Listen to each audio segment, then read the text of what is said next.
Bonsoir, bonsoir à tous. Bienvenue dans le journal. Notre invité du journal ce soir, Linda Donatien, conseiller d'entreprise chargée du tourisme à la CCIG.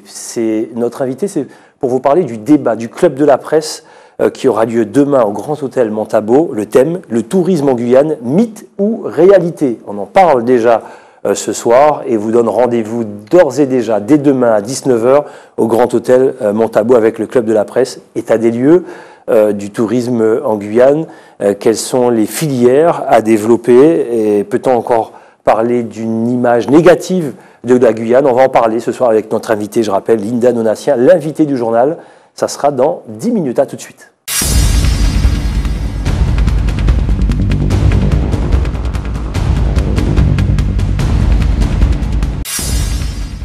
Le malassion interdit pour l'instant.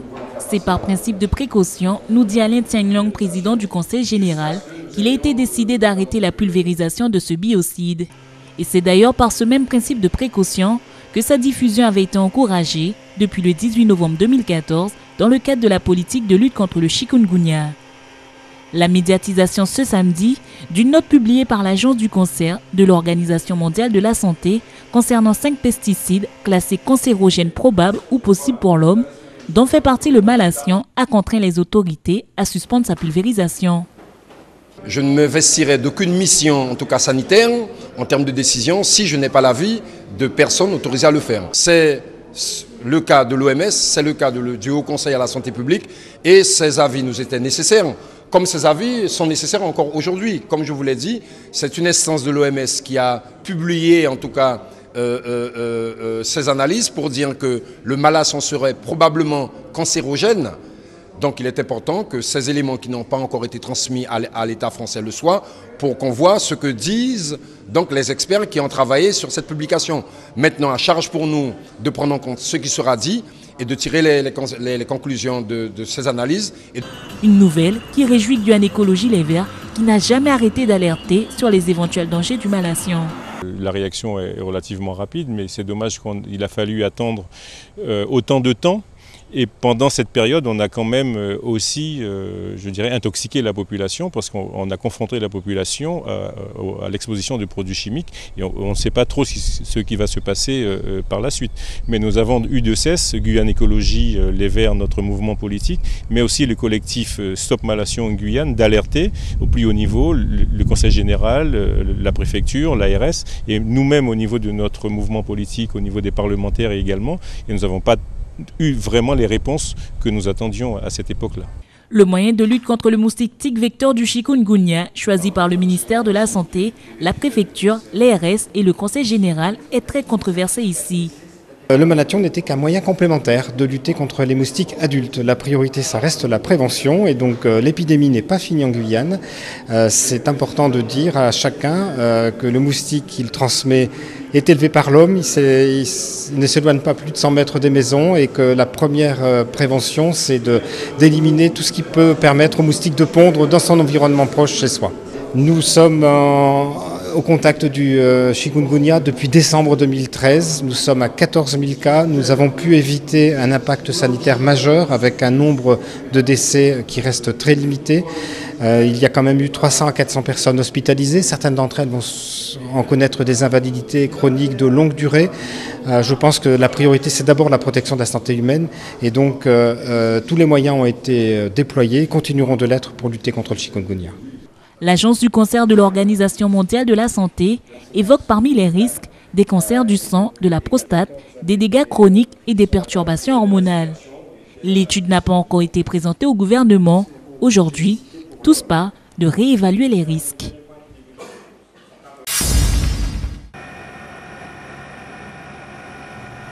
Avec un temps ensoleillé et sans houle, pas de débordement ni d'inondation. La marée du siècle de ce samedi n'a pas vraiment eu de répercussions. Les habitants sont restés les pieds au sec. Et pourtant, message de précaution, enrochement, cellules de crise, tout le monde s'était préparé à son arrivée. Alors justement, les communes ont bien joué le jeu. Toutes les communes littorales ont mis des cellules de veille, des PC communaux en marche. Et nous avons participé à ces PC communaux. De nous-mêmes, nous avons renforcé nos effectifs. Et en même temps, nous avons fait aussi des reconnaissances pédestres. On est bien loin des fortes marées du mois dernier qui avaient bloqué les rues du chef-lieu. Seule trace du passage de la marée de samedi, les bancs d'algues rapportés sur les plages du littoral. Le préfet Eric Spitz a tenu à effectuer un tour de reconnaissance à bord du Dragon de la sécurité civile. Et même s'il n'y a pas eu de dégâts, les mesures préventives restent utiles. Ce sont des mesures qui seront utiles dans l'avenir, ne serait-ce parce que nous allons entrer aussi dans la forte saison des pluies. Et puis tous les enrochements, toutes les digues qui ont été faites peuvent nous être utiles d'avril à juin. De même que le recensement des populations menacées par les inondations, le repérage de points pour les abriter, les moyens de transport, tout le travail qui a été effectué avec les mairies en partenariat depuis 2 semaines sera très utile à l'avenir. Les Guyanais qui étaient nombreux sur les plages ont pu, à défaut d'observer la marée du siècle, profiter d'une bonne journée au soleil.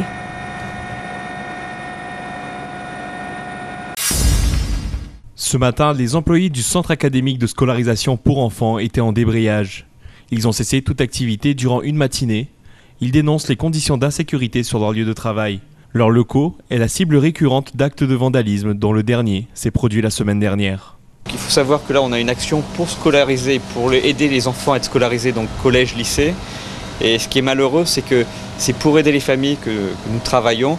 Et donc là, c'est quelque chose qui nous a bouleversés. Parce qu'en fait, ça remet en cause notre travail. On fait tout ce qu'on peut pour scolariser les jeunes pour les 11-16 ans. Et donc là, c'était juste pour jeter, éparpiller les dossiers à terre. Après le déménagement des étudiants vers le pôle universitaire de Troubiran, le campus de Saint-Denis apparaît comme laissé à l'abandon. Une situation délicate pour le CASNAV qui accueille entre 15 et 20 familles par jour et des jeunes en réinsertion scolaire. En interrogeant les gens de l'université, il est apparu qu'il y avait parfois donc, des fumeurs de crack au niveau donc, des locaux du campus Saint-Denis. Disons, on aimerait bien recevoir les familles dans de très bonnes conditions. Et c'est vrai que là, avoir un site isolé dans des situations qui sont parfois périlleuses et dangereuses pour aussi bien le personnel et les familles, c'est vraiment très embarrassant. Ce qui se passe actuellement, c'est que chaque année, on nous dit que le cas est traité et qu'une solution est recherchée. Mais pour le moment, comme vous le constatez, nous sommes toujours ici. Les locaux sont abandonnés, les vitres brisées, mais voilà. C'est dommage, c'est des beaux locaux, on pourrait faire quelque chose ici. Pour les animateurs, ce n'est pas la première fois qu'ils sont confrontés à ce problème. Ils espèrent avoir de nouveaux locaux. En attendant, ils ont repris leurs fonctions auprès des familles présentes. Développer les activités périscolaires dans les communes isolées. C'est dans cet objectif qu'une convention a été signée entre la mairie de Maripasoula et le centre d'entraînement aux méthodes d'éducation active dite CEMEA. Grâce à ce partenariat, les jeunes de cette commune pourront bénéficier d'éducateurs formés. On viendra régulièrement sur Maripasoula, former le personnel sur Maripasoula, les former aux techniques d'animation, les accompagner dans leur mise en place d'activités et suivre un peu toute l'organisation des activités périscolaires sur Maripasoula. L'autre atout de cette convention, construire un projet de développement collectif avec d'autres communes du fleuve. C'est une convention qui va également nous permettre de travailler en partenariat avec une commune qui est à proximité, Papaïchetan. Nous avons les mêmes problématiques, nous avons les mêmes cadres de vie. Je pense qu'écrire ce projet éducatif territorial avec la commune de Papaïchetan, c'est un plus pour Maripasoula, c'est un plus pour Papaïchetan et c'est aussi un plus pour nos partenaires qui vont mieux connaître les deux communes. Depuis la réforme des rythmes scolaires, il est nécessaire d'avoir une centaine d'animateurs. Pour le moment, ces communes n'en disposent d'aucun qui soit formé. Consécration pour l'équipe de France Espoir. Après 3 jours de compétition, elle remporte le Futsal Day ce samedi au PROC de Maturi. L'équipe du Brésil vient se placer en seconde position, suivie du Suriname et de la Guyane en 4e place. Durant le tournoi, les équipes auront su faire vibrer les supporters. On l'a vécu comme un vrai challenge à relever, un challenge tactique à relever par rapport au défi physique qui nous était imposé. Et donc ça a été vraiment passionnant du début à la fin. Les joueurs ont été tout le temps impliqués, tout le temps présents. J'ai changé ma façon de coacher aussi, puisqu'on est passé de changement avec 4 joueurs qui sortent à chaque fois à ce qu'on appelle le compte-gouttes, c'est-à-dire on change les joueurs un par un. Moi en fait, bizarrement, j'étais très serein. Très serein parce que bon, j'avais un gardien exceptionnel là ce soir, Marouf, qui a été fabuleux. Une équipe avec un gros mental. Moi je savais qu'il pouvait rien nous arriver. Pour la Ligue de football, l'opération est réussie. Elle a permis au futsal guyanais de se mesurer à l'élite du futsal français.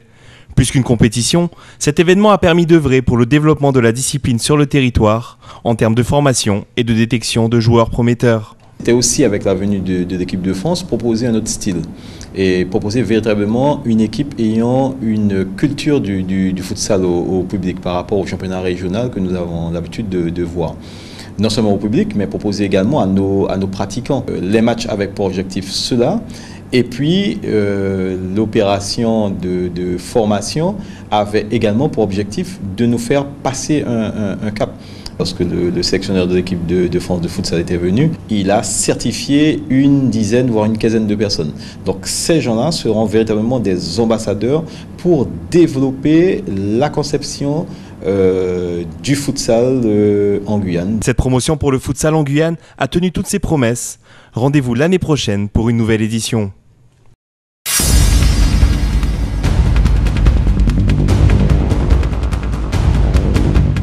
De retour sur le plateau avec l'invité du journal, Linda Donatien. Bonsoir. Bonsoir. Bienvenue. Vous êtes conseiller d'entreprise chargé du tourisme à la CCIG. Demain aura lieu donc au Grand Hôtel Montabo le débat du Club de la Presse, le tourisme en Guyane, mythe ou réalité. Est-ce que vous trouvez ce titre un peu dur ? Non, je pense qu'il est à l'image des interrogations des Guyanais. Personnellement, je sais tout à fait où nous en sommes et pour moi, ça n'est vraiment plus un mythe, c'est une réalité vraie, si je peux me permettre, mais il est à l'image des questionnements des Guyanais. Je trouve très bien d'avoir posé la question que le Club de la Presse ait posé les choses comme ça. C'est très bien. Vous êtes dans le secteur du tourisme depuis combien d'années? Depuis tout le temps? On peut dire ça. En tant que touriste depuis toujours, si on peut le dire, en tout cas pour mon pays. Mais je travaille, j'ai fait 10 années au CTG, à divers postes, en tout cas essentiellement au niveau du développement, accompagnement porteur de projets, hébergement, labellisation. Et puis ensuite, je suis passée du côté entreprise, si on peut dire ça comme ça. J'ai donc intégré la Chambre de commerce depuis 2009, où là, j'accompagne les entreprises ou les créateurs d'entreprises, les porteurs de projets. Et j'essaye surtout, maintenant que les choses sont quand même bien installées dans le tourisme en Guyane, la Chambre fait un gros travail de développement de filières sur des filières niches. C'est vraiment on va dire notre petit bijou en ce moment. Donc vous savez de quoi on parle. État des lieux de ce tourisme en Guyane. Est-ce que les produits sont à la hauteur des attentes du client en offre touristique? Ça donne quoi dans notre département? Alors, on a une offre qui est très variée, qui, heureusement, correspond aux tendances actuelles. C'est vrai que la mer bleue, sable blanc, cocotier, c'est toujours demandé. On en trouve de plus en plus et partout. Mais le produit un petit peu recherché reste l'écotourisme, le tourisme vert. On a cette tendance. Ça marche vraiment parce que parfois, c'est complémentaire à une offre balnéaire. Souvent. C'est souvent le cas. Mais ça marche, quoi qu'il arrive. En tout cas, c'est une tendance qui est en perpétuelle augmentation depuis maintenant plus de 15 ans quand même. Donc c'est vrai que la Guyane a cette chance d'avoir ce gros patrimoine qu'est notre biodiversité. Et puis l'autre point positif, l'autre atout qu'on a, c'est la diversité culturelle. Parce que qui dit diversité culturelle dit patrimoine, différentes cultures différentes, des musées, des ethnies, de la découverte importante. Et puis c'est vrai qu'en termes de produits par rapport à ce qu'attend la clientèle, on a un gros atout, c'est que nous sommes en Amazonie, en Amérique du Sud, mais nous sommes français, nous sommes européens. Donc on a cette particularité par rapport aux voisins brésiliens, par exemple, de proposer finalement la même chose, à part la fusée, 2-3 petites choses qui divergent. Mais on a les standards européens, comme disent les Américains, c'est safe, quoi. Donc on a ce petit plus. Donc réponse aux attentes de la clientèle, oui. Par contre, la question qui vient tout de suite derrière, c'est peut-être qu'on n'arrive pas suffisamment à bien le vendre, justement. On va en parler lors du débat notamment. Y a-t-il une volonté ou y a-t-il une volonté politique pour le développement touristique en Guyane? En clair, est-ce qu'on a mis les moyens ou aux bons endroits? On peut rendre hommage ce soir à Georges Ottilie, qui a été quelque part un précurseur lorsqu'on parlait du tourisme en Guyane. La volonté politique, c'est la volonté de mettre suffisamment de moyens. Tout à fait. Déjà de décider, d'engager le pays sur le développement de cette activité. Comme vous l'aviez dit, effectivement, le sénateur président de région à l'époque a eu cet honneur, cette grandeur de nous lancer sur ce secteur, parce qu'il a bien compris qu'on avait le potentiel. Après, question de moyens, est-ce que les moyens ils sont forcément insuffisants? Ils sont largement insuffisants par rapport au potentiel et aux besoins qu'on a pour exploiter ce potentiel-là. Et je pense que c'est là le problème. Alors c'est vrai que côté politique, côté des collectivités, ils ont d'autres priorités, le social, les écoles, etc. Mais là, il me semble que les moyens sont trop largement insuffisants par rapport au retour sur investissement que nos collectivités et nos politiques pourraient avoir Le secteur l'a prouvé par les résultats permanents. On a un volume d'affaires qui est en augmentation permanente depuis 10 ans. On a près de 30% d'emplois en plus en l'espace là, de 8 ans à peine. Donc on a un nombre d'entreprises important. On est le deuxième secteur marchand. On a des données qui peuvent prouver à nos politiques que quand même, n'ayez pas peur, allez-y. Vous êtes une professionnelle dans ce secteur. Qu'est-ce qui marche en Guyane ? Alors, ce qui marche en Guyane... Qu'est-ce qui attire les gens ? Ce qui attire les gens, on va dire, si je devais parler en code couleur, c'est le vert. Le vert, les îles, et puis peut-être le bleu, le spatial, ce sont essentiellement ce qui attire les gens. Après, il faut savoir que la motivation des clients, à la base pour le séjour, 50%, enfin 45%, c'est par rapport à du tourisme d'affaires. Ce sont des déplacements professionnels. Mais à l'occasion de ces déplacements professionnels, il y a des dépenses sur des produits touristiques, les îles du Salut, le CSG, les marais. Complètement. Puis c'est une manne. C'est souvent lié à l'activité du spatial. Donc, c'est pas une activité qui est prête à disparaître pour l'instant. Donc, on a déjà cette manne en termes de clientèle. Et puis, en termes de ce qui attire les clients, c'est l'Amazonie, la forêt, les produits qu'on développe pas assez, en tout cas. Les produits fleuves. C'est quand même unique de pouvoir aller passer quelques jours, dormir en carbet, être en immersion en forêt. Donc, ça fait partie de nos gros atouts et c'est ce qui attire. Alors, on peut faire une comparaison avec le voisin qui, certes, est un pays, on est un département français, donc on dépend aussi d'une certaine loi, on va dire ici en Guyane, mais ils ont le même écotourisme, on va dire, en comparaison avec, comme ça, le Suriname. Qu'est-ce qui manque ici en Guyane, si on fait une comparaison avec notre voisin ? Vous avez presque tout dit dans la question. On a une réglementation française et européenne qui n'est pas adaptée à notre contexte, donc les entrepreneurs ont vraiment du mal. Lorsque vous voulez vous implanter en forêt, vous voulez créer un lodge... Des freins. On pourra en parler demain dans le débat. Là, il faut faire quelque chose. Bon, il y a des freins, oui. Au niveau réglementaire, il y a des choses. Il faut adapter des choses à notre pays. Les charges sociales, bon, je crois que c'est le propre de toute entreprise actuellement en France et peut-être dans certains autres pays européens. On n'est pas à armes égales avec le Suriname, mais on a quand même, je pourrais presque dire pour contrebalancer, on a les aides publiques, on a des dispositifs fiscaux, on a une volonté, ce qu'ils n'ont pas forcément dans d'autres pays voisins. Et puis, on a l'atout coopération, c'est-à-dire que justement, le fait qu'on soit dans cet environnement sud-américain tout en étant européen, ils ont à y gagner, on a à y gagner, donc peut-être qu'on peut essayer de compenser ces freins, finalement. Peut-on dire que la Guyane souffre encore de son image ou ça va ? Non, ça ne va pas. Je crois qu'elle souffre encore. Alors, on souffre d'un déficit d'image. C'est vrai qu'avant, avant, on était... dès qu'on pensait à la Guyane, c'était forcément l'enfer vert, le bagne, etc. Maintenant, on pense un peu moins à la Guyane dans ce sens. Avec le bagne, c'est fini, on va dire ça comme ça. Par contre, on n'est pas visible. Il n'y a pas encore suffisamment de personnes, en tout cas en Europe au moins, pour notre clientèle cible, des personnes qui savent qu'on est une destination touristique. Les gens viennent parce qu'ils ont des parents, des amis, parce qu'il y a un déplacement professionnel. Mais je ne suis pas sûre qu'il y ait 50% des Auvergnats qui se disent « Tiens, si j'allais en vacances en Guyane, voilà ».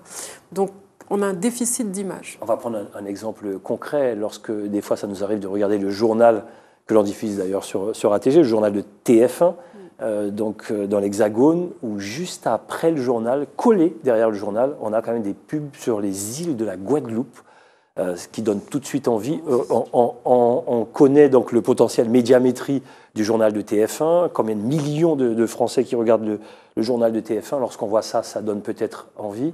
C'est quoi ? Il faut faire du lobbying, ça coûte de l'argent certes, mais est-ce que finalement on ne fait pas assez de lobbying dans l'Hexagone notamment ? Ce n'est pas un problème de lobbying, c'est un problème de moyens financiers tout simplement. Tout simplement. Le budget du comité des îles de Guadeloupe est... voilà. Vous le connaissez ? Je sais simplement qu'on a une différence quasiment qui passe du simple au double. D'accord. Alors je ne sais pas si en termes de campagne de com je peux même comparer, mais c'est vrai que nous, les moyens que nous avons... Déjà, nous sommes une destination qui démarre, une destination... Les autres, elles ont 80 ans derrière de tourisme balnéaire. On est une destination qui démarre, mais on n'a pas de gros moyens, malheureusement, parce que c'est vrai que plus de promotion amènerait plus de touristes, rectifierait l'image, le déficit d'image, et du coup ferait baisser d'autres freins. Plus de touristes, les billets d'avion qui baissent, voilà, toute la mécanique qui s'enchaîne derrière. Après, ce sont des décisions politiques à prendre, mais elles sont difficiles parce que, comme je vous disais tout à l'heure, il y a d'autres priorités. Et c'est très difficile au niveau de la population, peut-être d'accepter qu'on dépense des millions d'euros sur une campagne d'image à destination de clients potentiels en métropole, alors qu'ils vont se dire, mais on a des besoins d'écoles, de canals bouchés, d'inondations, de choses comme ça. Donc, on a beaucoup parlé de cette fameuse image en bien ou en mal. Personne ne vous croira. Ou, effectivement, on se promène dans le métro. On a vu ces affiches-là pour ceux qui étaient dans l'Hexagone à cette époque-là. C'était une bonne ou une mauvaise campagne? C'était une très bonne campagne en termes de qualité. Le slogan, pour tous ceux qui côtoient des touristes qui sont venus en Guyane, le slogan parle. C'est-à-dire qu'en fait, le principe, c'était de dire qu'effectivement, une fois qu'on est venu en Guyane, qu'on a pratiqué 2 jours en forêt, une petite balade aux îles, qu'on a croisé même un iguane, l'expérience fait qu'effectivement, quand les clients rentraient en métropole, personne ne les croyait effectivement. C'est vrai qu'après, nous, localement, c'est nous, Guyanais, qui avons détourné ce slogan parce que c'était tellement facile par rapport à des choses extraordinaires qui nous arrivent et qui sont tellement incroyables pour nous dans notre quotidien qu'on a récupéré ce slogan. Mais la campagne, en termes de qualité, était excellente. Les supports étaient vraiment très, très bien. Et jusqu'à présent, que ce soit dans les administrations ou dans les entreprises ou le lambda en Guyane ou en métropole, sur les foires de Paris ou sur les grands salons, les gens continuent à réclamer les visuels, donc ils s'en souviennent. C'est une campagne qui a marqué. J'avais gardé cette affiche-là pendant des années dans mon bureau à l'époque. Elles étaient magnifiques. On me l'a volée, c'est pour vous dire. Qu'attendez-vous, ça sera ma dernière question, Linda Donatien, qu'attendez-vous du débat de demain? Je rappelle, demain, Club de la Presse, 19h, au Grand Hôtel Montabo. Tout le monde est invité, bien sûr. Qu'attendez-vous de ce débat? Eh bien, j'espère surtout que les socioprofessionnels et les élus pourront enfin échanger directement, de vive voix. J'espère aussi que ça permettra... J'attends vraiment une prise de conscience d'un côté des attentes et de l'autre côté d'une certaine demande. Et puis j'espère que les éternelles questions que nous, professionnels ou développeurs de l'activité, mettons sans arrêt sur la table, j'espère que là, en fait, la population, le grand public ou les élus se rendront compte que ce sont véritablement des freins tellement faciles à débloquer, en fait, qu'il faut si peu. Donc moi, j'espère que vraiment les choses seront, en tout cas, évoquées. Peut-être pas résolu sur un débat, mais une prise de conscience. C'est ce que j'attends de ce débat. Merci. Et j'espère que les gens viendront nombreux, socioprofessionnels aussi. Ça concerne tout le monde. Hein. Exactement. Les retombées, en tout cas, elles sont pour l'ensemble du territoire et elles sont importantes. Donc voilà, merci Linda Donatien d'avoir répondu à nos questions. Je rappelle, vous êtes conseiller d'entreprise chargé du tourisme à la CCIG et on vous donne rendez-vous, donc le Club de la Presse vous donne rendez-vous demain soir, 19h, au Grand Hôtel Montabo. C'est vraiment ouvert à tous. Pour le thème, le tourisme en Guyane, mythe ou réalité. Voilà, c'est comme ça qu'on se dit au revoir, pour se donner rendez-vous demain à la même heure, sans plus tarder, le journal de TF1 et juste après, Dom Laquezotte présenté par Dominique Nugent. Bonne soirée, à demain.